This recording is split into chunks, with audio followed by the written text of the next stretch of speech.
when you love someone, you love them not only despite their fragility, but also because of it. They wouldn't be who they were if they weren't fragile and limited in their particular way. When you have a sick kid, it's like, oh my God, how can the world be constituted so that a child can unfairly suffer in this manner?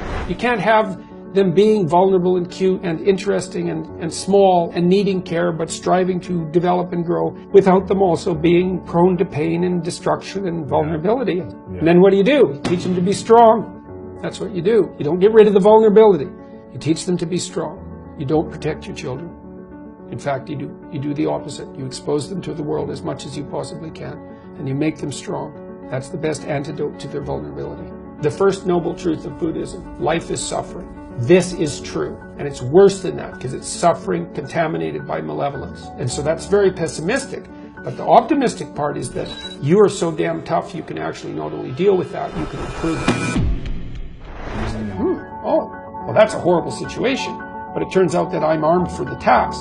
Well, that's a great thing for people to know. I think the fact that we're armed for the task is even more true than the fact that life is catastrophe contaminated by malevolence.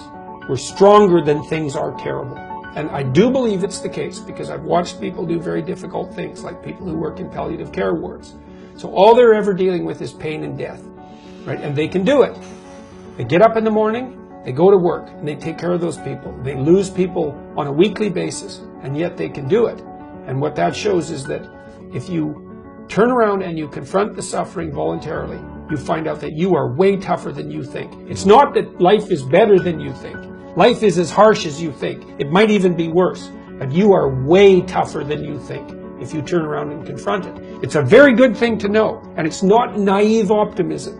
It's a very different thing. It's like, no, things are terrible. They're brutal, and you are so damn tough, you can't believe it.